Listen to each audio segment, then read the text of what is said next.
Bougainville, 800 miles from the mainland. It was once an idyllic tropic island.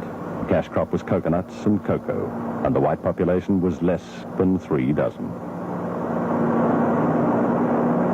La mer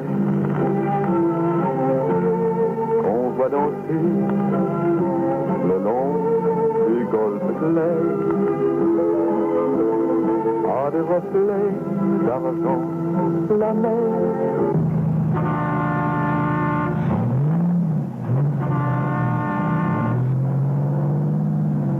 In 1964, vast copper deposits were discovered on the center of the island, and open-cut mining started.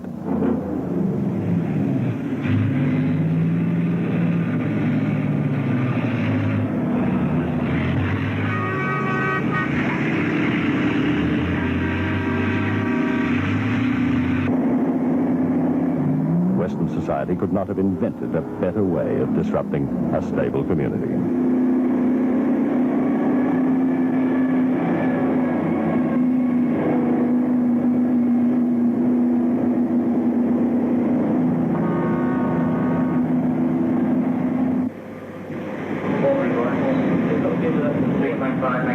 Capital investment runs at over $400 million and will be recovered inside 10 years. Current political changes have spurred production, and in 1973 the total profit was $158 million. Only a small fraction of this stayed on the island.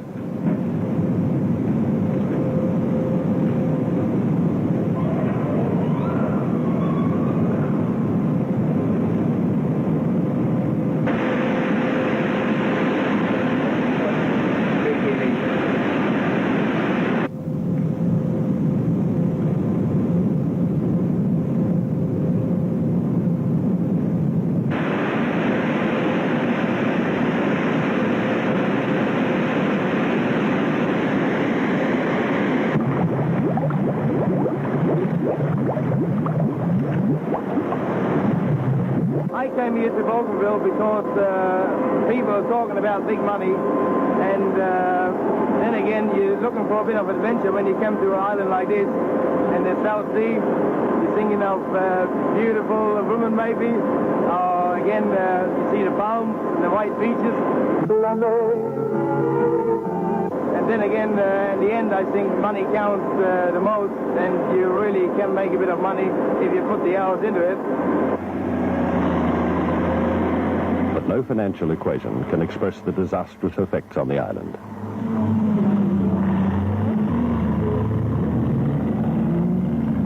Villages were forcibly removed from the mines, and incessant blasting and road building caused landslides. With the world hunger for resources, the demands on the island and other parts of New Guinea will grow.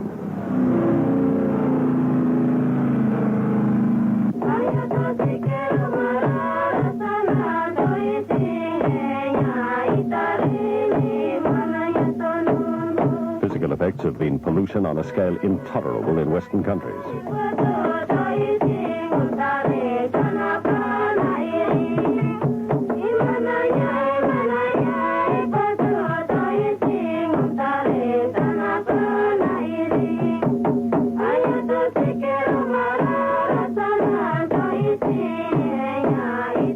Effluent has already killed the Java River, and ecologists predict that the entire coastline will be destroyed. This is a disaster for a people dependent on fish for protein, and Bougainville will soon have to import most food. No one has predicted what will happen when the mine is worked out and the cash flow stops.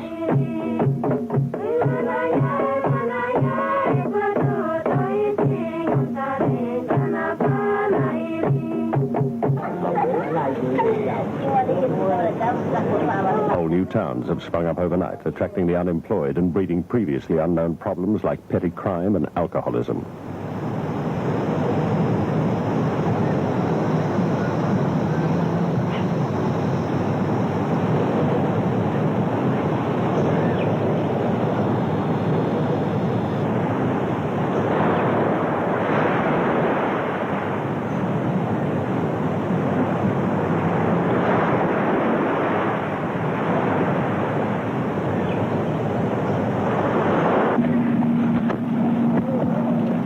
workers have poured in from other parts of New Guinea. Racial tension is already there and growing.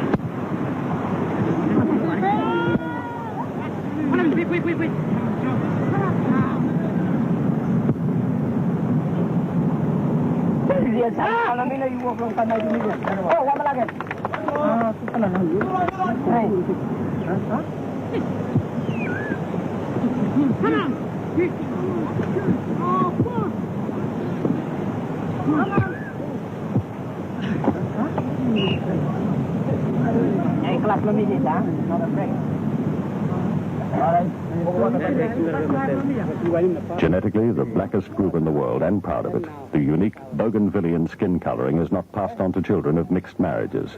In a very real sense, the people feel their identity is threatened.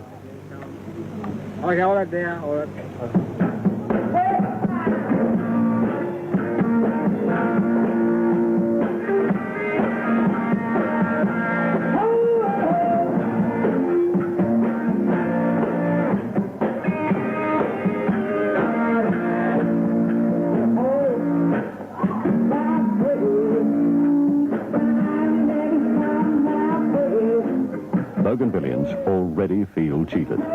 Apart from a few side benefits, they receive no more from the mine than other parts of New Guinea. Already Brook, or secession, is a password in the village.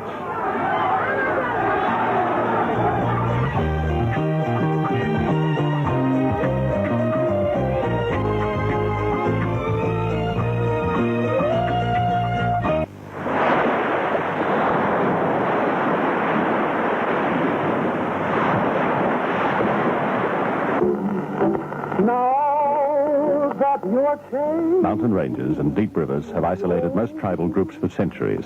Air travel and the telephone are reserved for a small elite. I hope he loves you as much as I do. The man who was responsible for pulling over 800 language groups together into one nation was Michael Samari, at one time Chief Minister of the Black Central Government. He started his career 10 years ago as an announcer with WeWack Radio. Mambo and New Guinea, your day has begun. Nations are watching the rise of your son. And now with your light, show the world what is right. Oh, Mambo and New Guinea.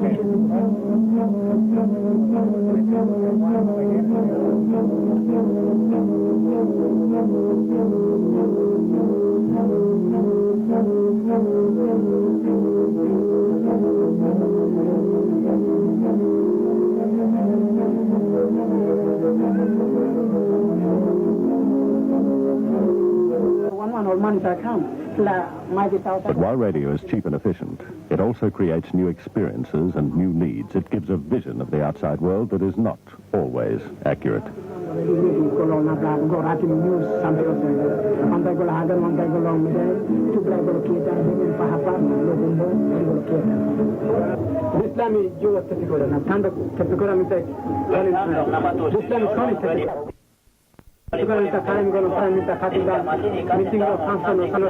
One plow long, 2 plus station, it been sent up past time.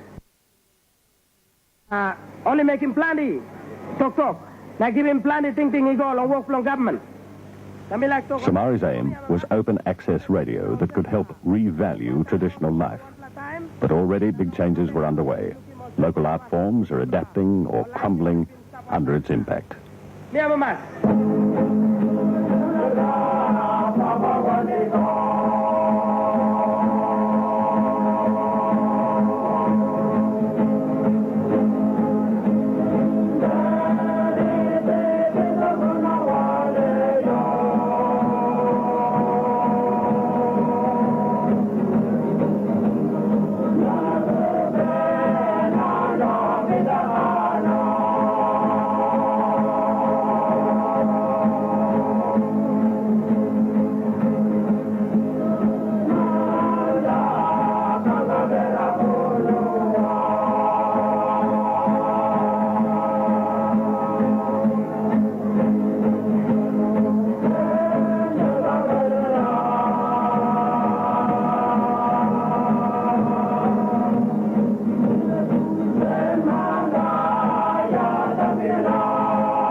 embarrassment showed an inner conflict.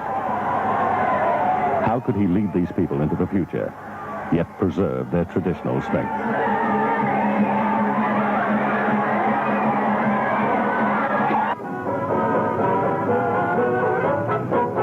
The first massive impact of the West was felt in World War II.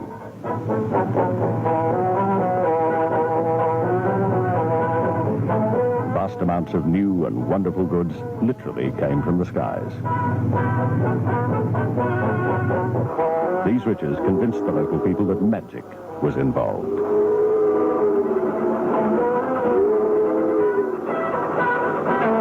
All New Guinean religions are closely linked to material benefit. To get something you need, you have only to perform the proper ritual.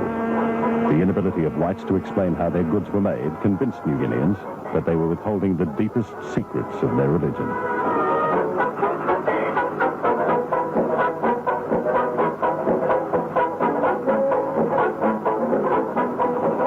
This grew into a belief that the goods were being sent by their ancestors, but that the whites were diverting them on the way.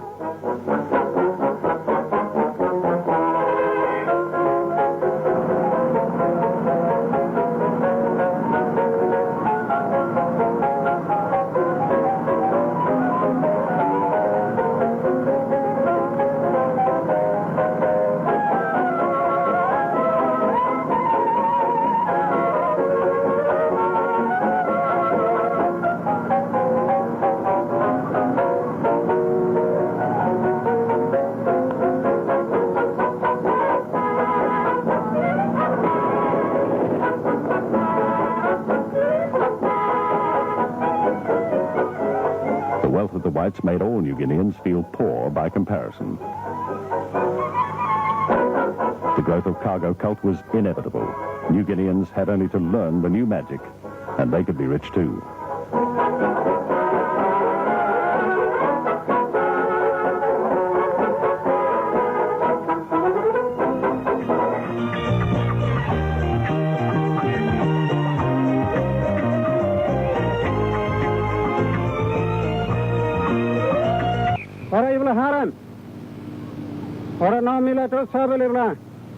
Matthias Yuluan is a member of parliament and the leader of the country's biggest cargo cult.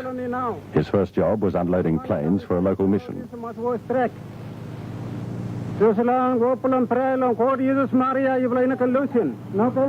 He has 100,000 followers throughout the East Sepik district.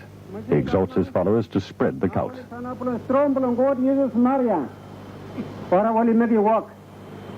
Suppose me bla tu piani stay one day more. Sana plon desula. I'm 9 blon nu bla zisum bla me top in 7.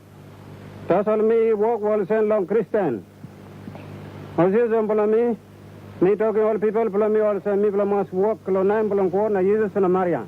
Now Yellowan's beliefs have reached a political stage. After independence, he hopes for a grand alliance between New Guinea, Australia, Japan, and America that will bring riches to his people. One day Australia, for one can America was Japan was Sunday was some people can walk on one day. Me talking all people below me also long time below keep them below me.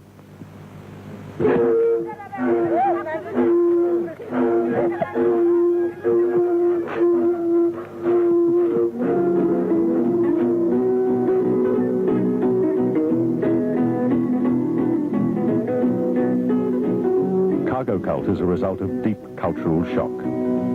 In a time of rapid change, it's an attempt to explain the wealth of the European against the apparent poverty of the local people. Mixed with local and imported religion, it tries to bridge the gap between two worlds.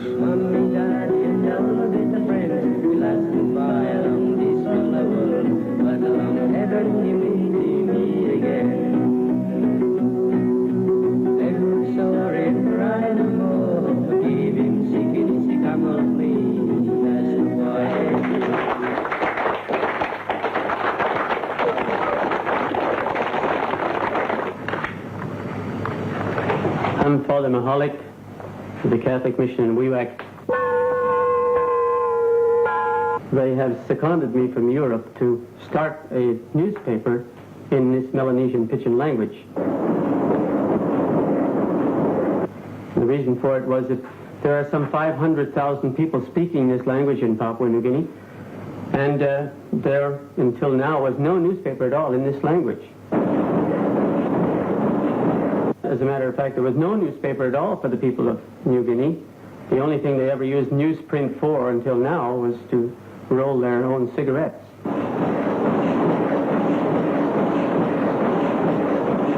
They have a completely different sense of humor than we have. And one of the biggest difficulties in a cartoon, especially if it's a short one, like let's say Scamp here, is that Scamp, the dog, is talking to a turtle. And they are walking up to a rather large barrage of cactus. Now, in New Guinea, a desert is something that's almost unintelligible. In almost all of New Guinea, everything is absolutely green and moldy. And so we have the greatest difficulty, for example, in the Bible, talking about desert. When Christ went into the desert, the only way we can explain it is say it's at some place where nobody lives. But, of course, this could be a swamp, too. Phantom is one of the comic strips that is very interesting to New Guineans. Phantom is somebody who can do all sorts of things that normal people can't do. It treats of the typical culture clash between a man up here who is one of their own originally, has become highly educated, becomes a scientist and a doctor, and then he becomes the mayor of a gigantic city just at the edge of the jungle. And you get the clash between him and the standard hoax of the village, the sorcerers who make their living by actually making people ill or telling them they're making them ill and making them pay to get out of it.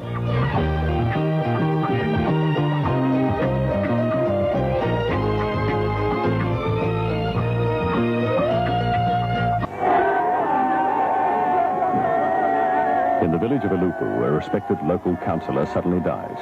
There's no apparent cause, so the death is attributed to magic and to the fact that the man had once publicly criticized the cargo cult.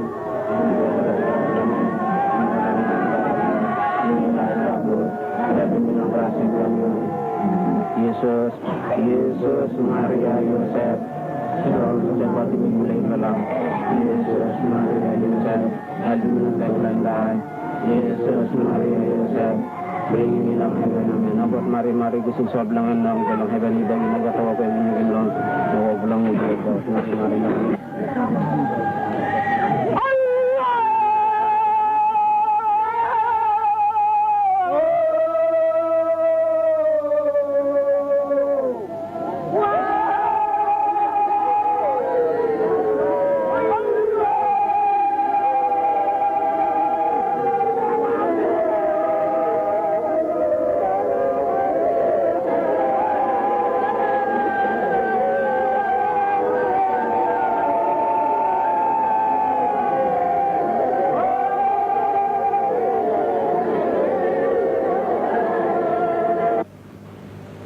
Advance atomic age.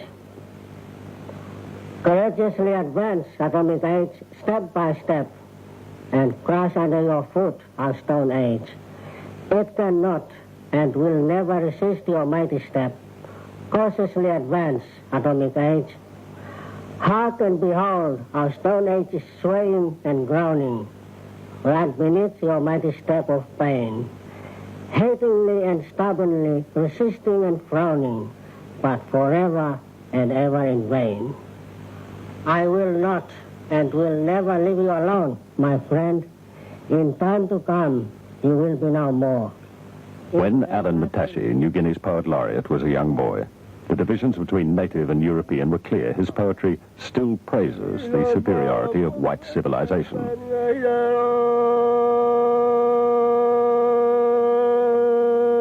Metal bird explores the home of women.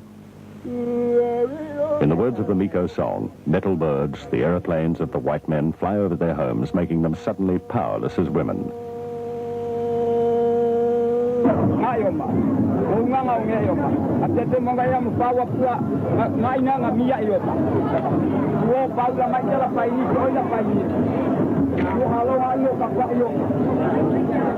Now, the distinctions are not so clear. New Guinea today is a mixture of old and new, traditional and imported beliefs.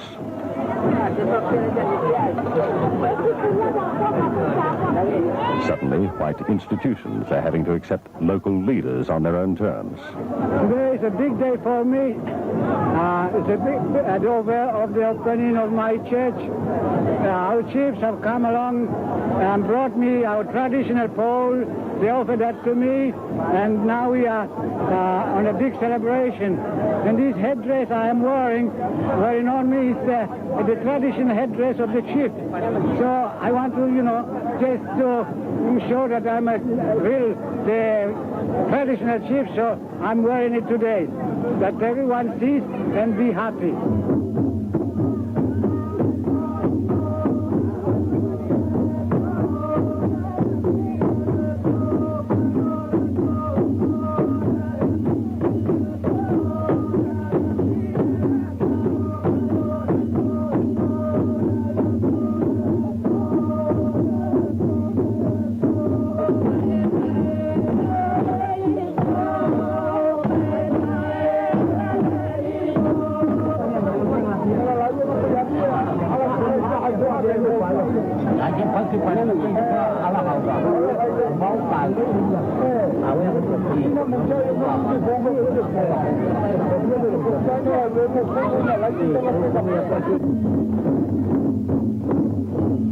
From a distance, it's difficult to see who has converted whom.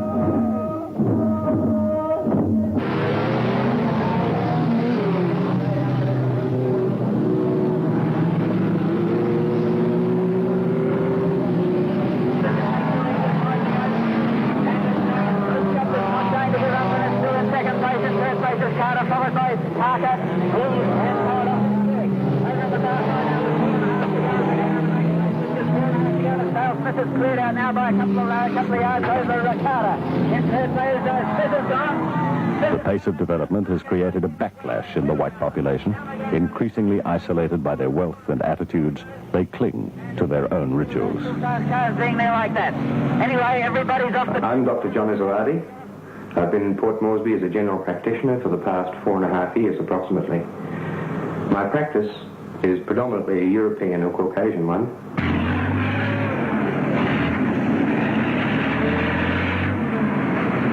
In most of these people, the manifestations are an acute anxiety state. People quite often have tension headaches, very severe tension headaches, causing disruptions in the home, causing arguments both at home and at work, sleepless nights, loss of appetite, loss of weight. All in all, quite a serious problem.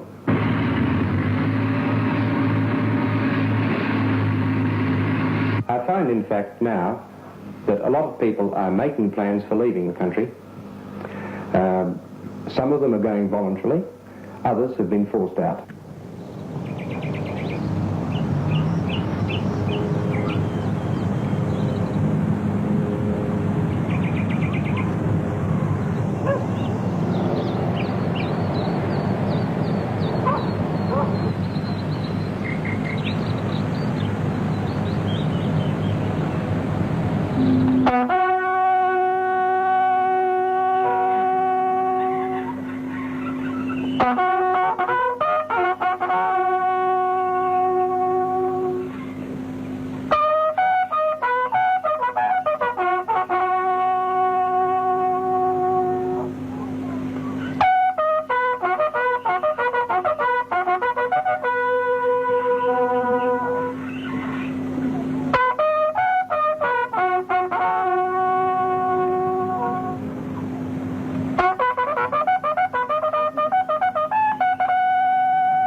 So many eras come to an end. Some of them go out with a bang, some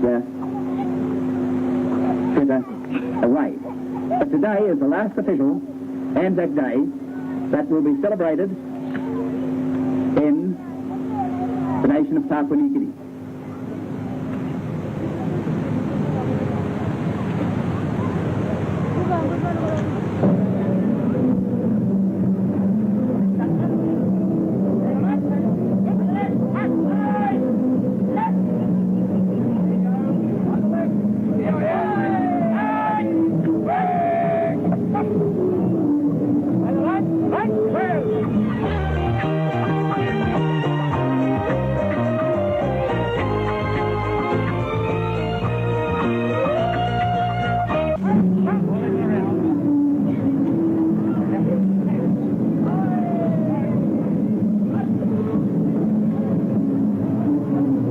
My name is Ron Neville, and I live in Mendy. I've been associated with this district now since January 1951.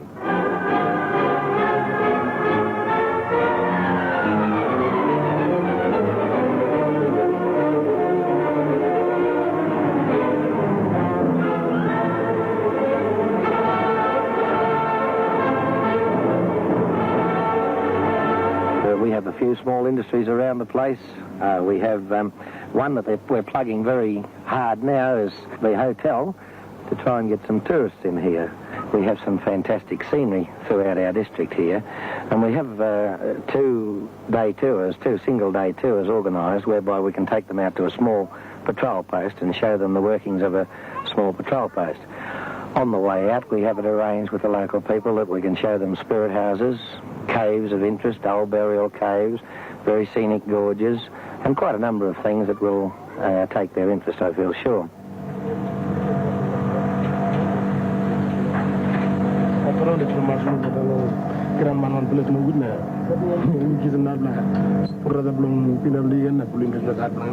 Ron Neville marched into this valley as a patrol officer and is now an elected member of Parliament. He owns a small empire of businesses. Men who were once warriors work in his sawmill for $10 a week. All his wealth has come from this small area, like the missions. He came to do good, and he's done very well.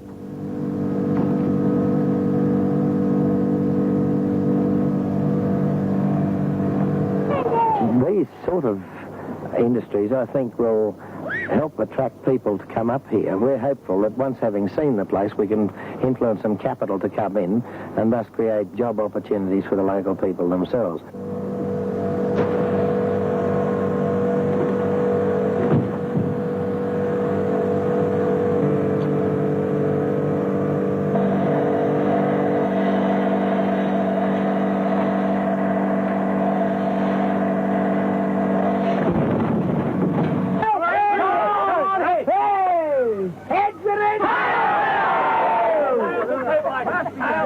We must ask ourselves if the Western model is the right one for New Guinea. Whites seek wealth and personal success in a way few New Guineans can.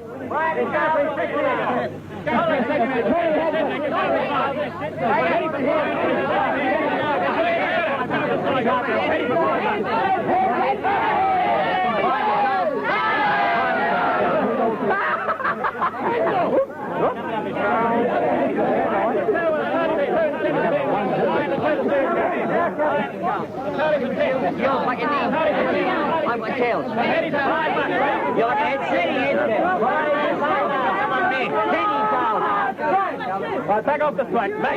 Take off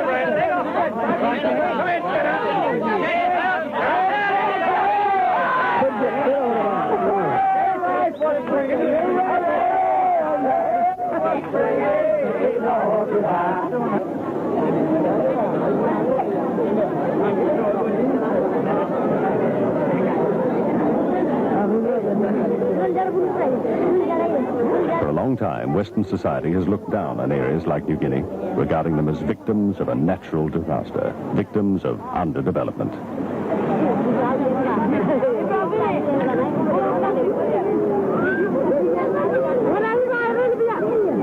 But by human standards, New Guineans are still rich.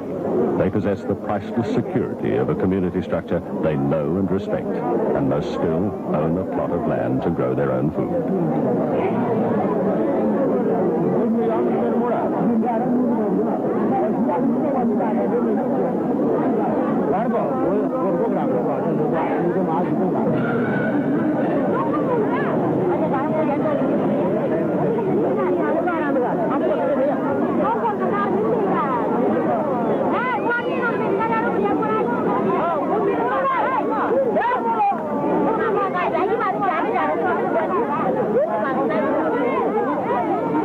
We have to ask whether development will really benefit these people. The history of underdeveloped countries now shows they become poorer, not richer on.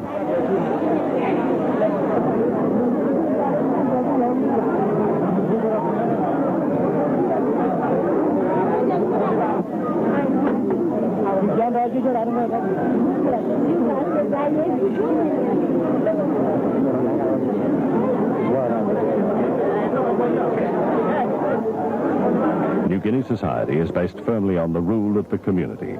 It's a system of sharing founded on mutual obligation.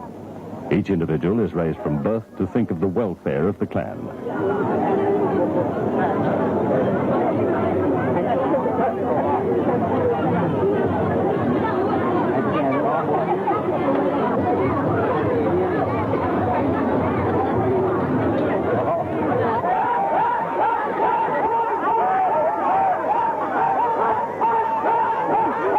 If a dispute arises between clans, the only way to settle it is through a ritual fight.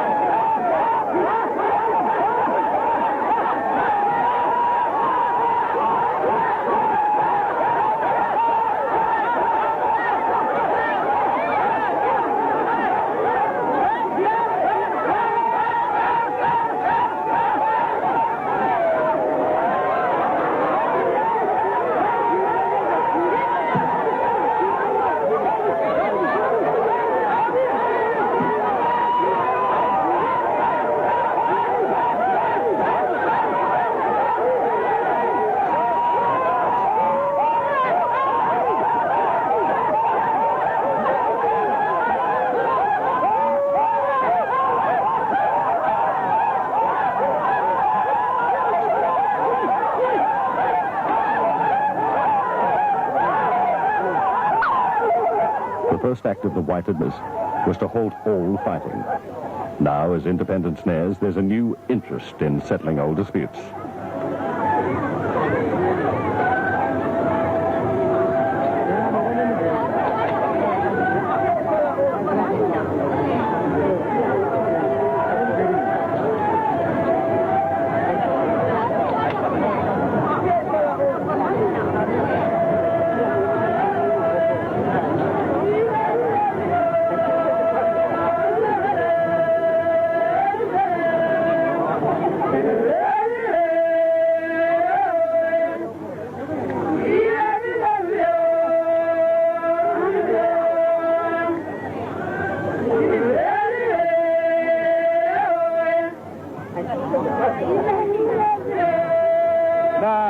This is a sintin on them.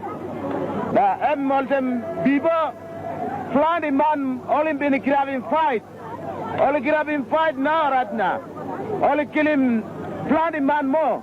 All kill him, flying man more. Now, this is a place for no wake it up and be strong.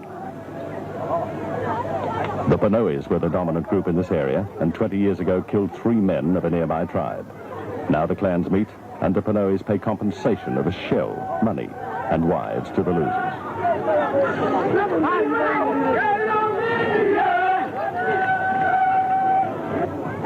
For the exchange to be valid, every member of every clan must be present.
In this way, the clan makes a lasting peace.